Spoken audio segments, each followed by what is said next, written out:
Hey, what's up, rock stars? It's Rox, and I'm coming to you today with a review for Real Housewives of Atlanta, Season 10, Episode 12. So let's get to it, shall we? Alright, you guys, so the show opens where it ended last week, which was with everybody ambushing Cynthia and Will because Will supposedly has a girlfriend, according to Eva. Again, I didn't have much patience for this scene. I know all last week, or 2 weeks ago when we were talking about it, the last episode, you guys were all very much focused on the fact that Will was lying. My point wasn't that he wasn't lying. My point was that Cynthia handled it like a child. And that I felt like even if he is or isn't lying or whatever, that she could have shut all of that down with a real quick and succinct, you know what, we'll talk about it when we get it home. Thank you guys for the information. But instead, for her to indulge all of this, it just it wore me out. And then for her to talk to Porsha, Porsha coming with really no real receipt. I mean, everybody has been saying that he's a little bit of an opportunist. Okay, and that might just be what people might say because of the fact that Cynthia's on a show like this, and he's much younger, and that he seems to be interested in her, and I mean, we still don't know exactly what all he has going on. So just for them to throw out the whole opportunist thing, and for Cynthia to get so upset, like this was the first fucking time she heard it, I was just like, how old is she? I know we called her 16 Cent, but it's ridiculous. It honestly is. And I have told you guys in the past that the reason why Cynthia and Peter are not together is because that she lets everybody get in her fucking ear and completely throw her off the track. And this is a genuine trait of Cynthia, I really honestly believe. So for her to start crying and all of that, and then for Will to come back up and ask her what's going on, I was just like... And then when they left and they got in the car, she's all, Porsha told me that, that you were an opportunist and that you were trying to be with me. And he was like, what am I going to get from you? Like, are you shelling out the money to me? Fuck, I am a homeowner. I have my own car. I'm assuming the man works. This is so early in the relationship. And here you go with all of this. To me, when he said, what if I signed myself up for? I was just like, baby, you signed yourself up for this kind of foolishness. Maybe you need to run, because is it really worth it for you to be dragged through the mud over some whatever? The fact of the matter is, Cynthia said that she was playing the field, that she wanted to just kind of, date and see, what's what. But then your actions and you crying at this, I was just like so over it. I was like, she is so fucking annoying, like so childish. And the fact that they know that about Cynthia, they just played it up. I was just like, oh, these girls. Now, Porsha, once she finished, getting into Cynthia's ear about old boy, Mama Joyce did walk up to her. I didn't even know that Mama Joyce was there, although we should have known that she was, and Mama Joyce was like, I want to talk to you when I get a chance. Porsha's really like, oh, okay. I was surprised because I don't even really think I can remember Porsha and Mama Joyce ever having any real camera time together. I guess there was really no reason, and all that drama last season, y'all noticed that the OLG, they kind of laid low after Todd's mom died. They have really taken themselves off of the scene because all of that negativity, and then for his mom to pass, that was not a good look for them, considering they was bullying that woman so badly. So when she came up, I was surprised, right? Well, Mama Joyce wanted to meet with her the next day. They're meeting out at a cute little quaint spot in Atlanta for lunch. It was an interesting, the whole time they were sitting there, I was just looking like, you know how you waiting for the other shoe to drop? That's how I was, because I was just like, as much as Candy does not like Porsha, does not see it for her at all. For Mama Joyce to be there, Mama Joyce's ultimate goal is always to have her daughters back. So I was just like, what's happening here? But, Mama Joyce, with them damn teeth, Candy doesn't know that I'm meeting with you today. I was just like, oh, she's a little bit of the OG, tight teeth talker. Anyway, I didn't never notice it until yesterday, y'all. Anyway, Porsha was just like, oh, really? Oh, okay. You know, Mama Joyce wants to know if Porsha really did believe what Phaedra told her. And Porsha's whole thing was, Phaedra was my friend, and I was just going by what a friend told me. I didn't think she would send me in there to say something that was not true. With no real thought to what your other friend, who's supposed to be Candy, you're not giving her no benefit of the doubt. But you know what? We're not here to rehash this whole thing, because we done all been over the fact that Porsha was wrong for her to carry it on so long. Okay, she is definitely not exempt from the wrongdoings. Okay, carrying out Phaedra's plan, whether or not she did or did not know. You guys know I still feel like Porsha had some idea, but she had to run with it. But anyway, we ain't gonna keep on rehashing that. Okay, the bitch was wrong. That's it. So, you know, Mama Joyce was just like, you know that Candy is not that type of person. But then Mama Joyce got gutted with it. You know, she was just like, when Phaedra introduced Todd to Candy, I wanted to choke her. You know, Porsha was just like, oh, really? Well, it turned out well because they got married and they had a baby and everything turned out fine, you know. And she was just like, well, I had to make lemons out of lemonade. I was just like, I know that wasn't no shit anybody wanted to see last. I was just like, this is the strangest. You and Candy and Todd, everything seems to be okay. So, like, why is she doing this? That's why I was like, is she trying to catch Porsha in the trap for Porsha to start talking about Todd and Candy as well? I mean, even though we think Porsha might not be the brightest bulb in the damn lamp, I know she got sense enough not to do that. Okay, let's not forget, keep your friends close and keep them enemies closer. Porsha kind of got a little giggle from her, but she didn't get too involved in all of the bad talk that Mama Joyce was saying. You know, and Mama Joyce actually was proud of her. You a ride or die chick. I got to say that. You really keep up with your friends and you do what you think is right. I was just like, girl, don't trust her. Porsha was just like, I am loyal to a fault. Yeah, y'all gonna have to stop all this being loyal and not seeing, you know, just regular common sense. Bitch try to be as loyal as she can be, but baby, look, everybody got it in them. Once some shit don't really seem right, okay, it's time for you to start thinking on your own and trying to put two and two together to figure out if this story that somebody is feeding you may or may not be right. That's all I'm saying. But anyway, you guys, it went well. Mama Joyce and Porsha, they seem to be good with each other. I said, oh, okay. I still don't know what to make of that conversation. Now, Nene, of course, wanted to talk to Cynthia individually, you know, away from the group because Kenya had been spilled the damn tea that she had wanted to tell Cynthia. That's all that was. And that conversation was so unnecessary because Kenya had already told Cynthia, and Cynthia had already expressed how she felt about everything, and everybody else had all expressed how they felt about, you know, Will. So it was just like, what else are we talking about at the, you know what? That damn Nene just wanted some camera time. What was interesting though was, you know, Cynthia comparing Peter to Will, you know, and the fact that Peter was there made her uncomfortable at the party. Why is she so uncomfortable? Everybody supposedly has moved on, you know. So I was listening to this conversation. You know, of course, Nene made it even worse by saying that, you know, Peter was better than Will. I guess it all depends on what you like. You know, she says that Cynthia likes more of a rough neck, you know, not quite so smooth and suave. So, I mean, I don't know. I'm so tired of Cynthia right now. I just blanked the rest of that conversation out. But then Cynthia brings up the fact that she thinks it's time for a girls' trip. You know, it's mid-season, so that means it's time for the real nice expensive trip that Bravo sends these girls on. And Cynthia is in charge of the trip this year.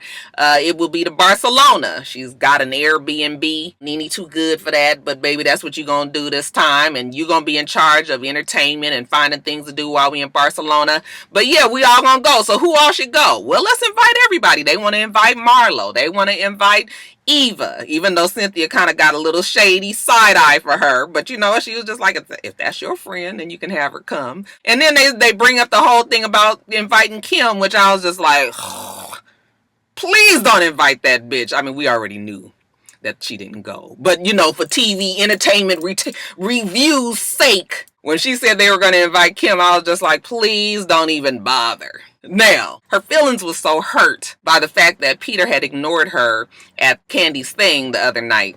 She decides to actually meet up with Peter. And this is the scene where I was just done. I was just like, okay, now. Cynthia's upset that he ignored her. She was there with her man and she felt like he needed to give her the attention. I said, I really wish Cynthia would figure out what she wants to do with Peter. That again makes me feel like she broke up for y'all and not for her, because she still clearly has feelings for Peter. She wants Peter to what? Be following and falling after her when you got this man there with you? Like, what do you expect? That's why I was just like, she's so childish. She is so childish. Okay, and I really wish she had a friend out there would tell her that, girl, don't be letting the man see. Even if you was upset that he didn't say nothing, don't say nothing. You're supposed to act unbothered.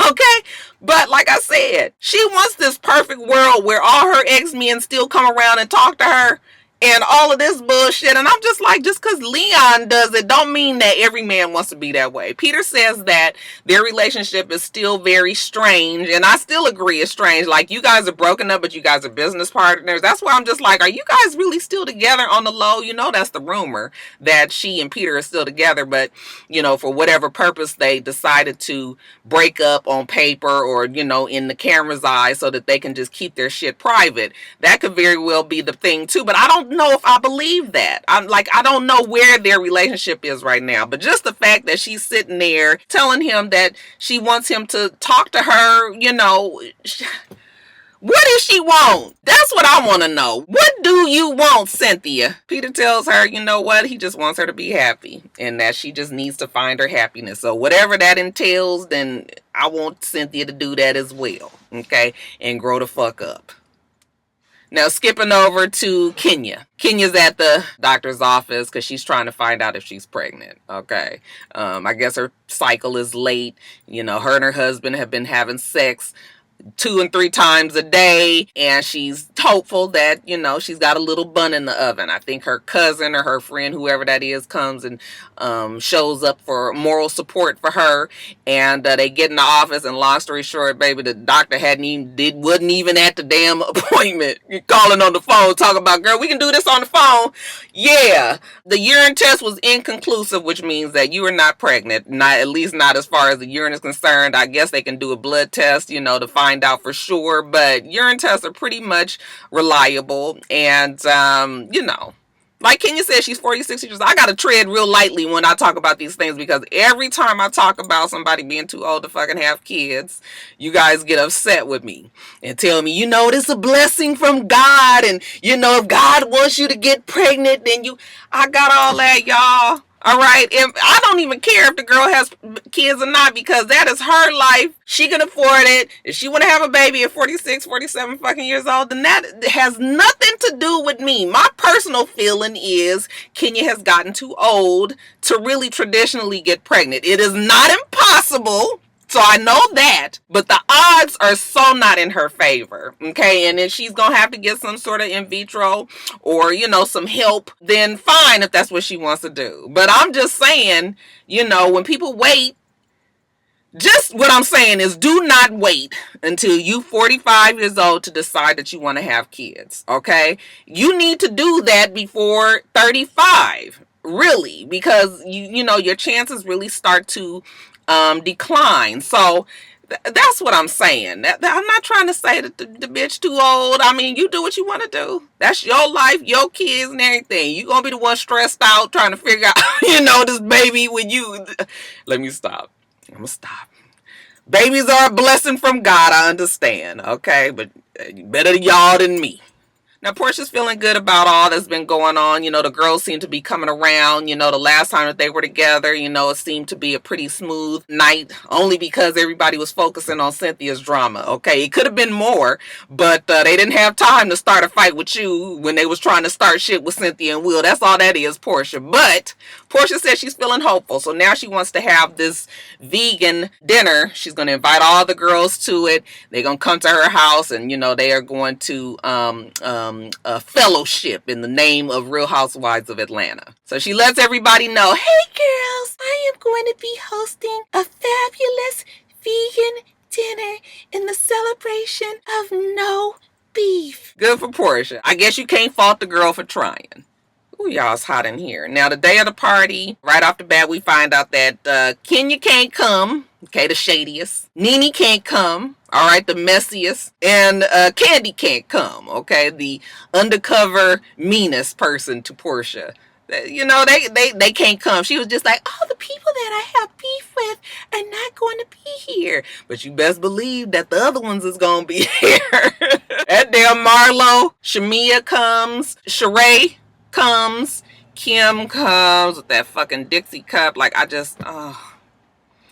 child, I'll tell you the truth. All right, her sister is there. Before they get started with the night, you know, they go out into the veranda and they're having shots. And again, they're talking about Cynthia. Cynthia isn't there yet. You know, just talking about the fact that, you know, Will is playing her and all of these stories about her, whatever. You know, Cynthia comes in right when they're talking about her. It was obvious that they were, but they didn't even care because they continued the story on when she got in there. Okay, you know, Marlo ain't gonna let no shit pass. I'm sitting there thinking that Cynthia still can't shut it down, but maybe Cynthia doesn't want to shut it down. I know she would like her camera time. This doesn't, you know, guarantee her some spot on the show, so let's just look at it from that angle. She said that she was more concerned about Peter being there and how awkward it was and how awkward it felt than, you know, the drama that was going on with Will, even though she didn't, you know, say that the day that it actually happened. But maybe she's had time to, you know, gather her faculties and understand her feelings. So that's what she says it was about. Again,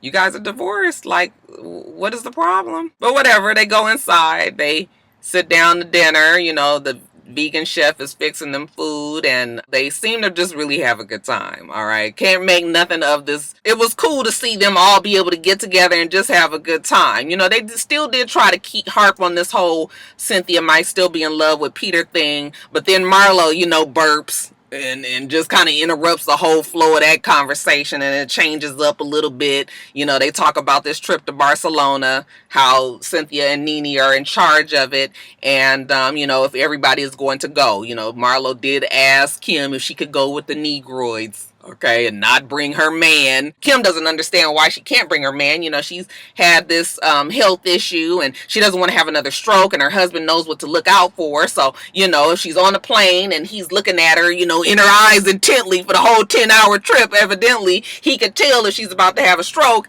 and they can do something for her. Okay, I mean, I guess really, if she did have this stroke, you know, there was still some talk about whether or not that was even true.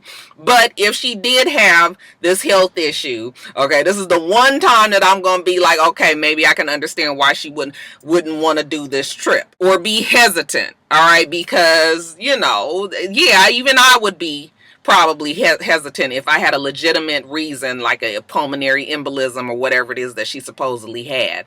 But, you know, Kim is just so intolerable to me that I just be like, ugh.